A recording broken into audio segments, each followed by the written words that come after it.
Assalamualaikum, I am Mirtaza and today we are going to start the exercise of chapter number 3. So let's start with the first question जो कि MCQs based है. Newton first law of motion is valid only in the absence of force, net force, friction या फिर momentum. Newton first law is all about inertia, आपको ये बात पता है, जिसमें हमारा forces का और momentum का ताल्लुक है. Net force का है क्योंकि applied force minus frictional force. Only Newton first law is valid in the absence of friction. So right answer is C. Inertia depends upon force, net force, mass या फिर velocity. जब हम अपने chapter में inertia के बारे में पढ़े थे तो हमने बताया larger is the mass, larger will be the inertia.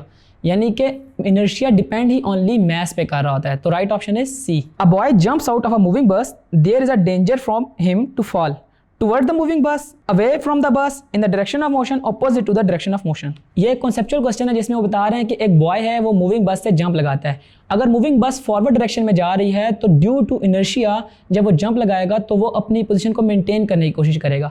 Opposite to the direction of बस जाएगा. So right option is D, opposite to the direction of motion. A string is stretched by two equal and opposite forces 10 Newton each. The tension in the string is. एक string है जिसको stretch किया गया है 10 Newton force से. तो अगर उसके ऊपर अप्लाइड फोर्स 10 न्यूटन है जो एक डायरेक्शन में है तो उस स्ट्रिंग के ऊपर जो टेंशन होगी वो भी 10 न्यूटन के इक्वल होगी. So the right answer is C.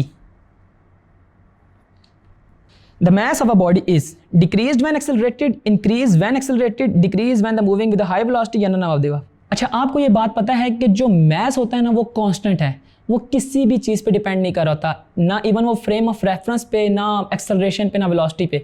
So the right answer is D, that is none of the above. Two bodies of mass m1 and m2 attached to the ends of an inextensible string passes over a frictionless pulley such that both move vertically. The acceleration of the body is. इसमें हमारे पास acceleration of body vertical वाले case में जो हमारे पास formula आया था, मैंने आपको उस टाइम भी बताया था कि डिनोमिनेटर में इनके m1 प्लस m2 होता है. जो आपने चीज़ याद रखनी है वो इसमें यह है कि इसका जो न्यूमरेटर है वो m1 minus m2 times g है. तो right option is B. Which of the following is the unit of momentum? Newton meter, kilogram meter per second square, newton second या न्यूटन पर सेकेंड. मोमेंटम का जो formula है वो basically P is equal to mv है, या फिर हम लोग फोर्स पर यूनिट टाइम कहते हैं. हम लोगों ने relation between momentum and force देखा तो हमने कहा rate of change of momentum is called force, यानी कि force is equal to delta P over delta T. और हमने अगर मोमेंटम का यूनिट निकालना तो ये टी इधर जाके मल्टीप्लाई हो जाएगा. फोर्स की यूनिट है न्यूटन तो टाइम की यूनिट है सेकेंड, तो it means C is the right option, newton second. When horse pulls a cart the action is on the cart, earth, horse या अर्थ एंड द कार्ट. तो इसका बहुत simple सा answer है, जब भी हम हॉर्स से कार्ट को पुल करेंगे तो जो एक्शन है वो अर्थ पे अप्लाई हो रहा होगा.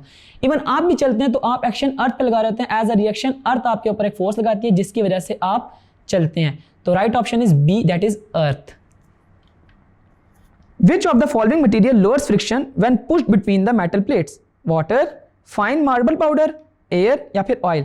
इन चारों चीज़ों में कौन सी चीज़ है जो हमारे पास फ्रिक्शन को लोअर करती है? तो जाहिर है कोई भी लुब्रिकेटिंग मटेरियल, तो इसमें लुब्रिकेटिंग मटेरियल ओनली ऑयल है. तो right option is D, that is oil. और इसी के साथ हमारे पास चैप्टर 3 के जितने भी MCQs हमारी एक्सरसाइज में गिवन थे वो हो गए. अब हम चलते हैं अपने शॉर्ट क्वेश्चंस की तरफ.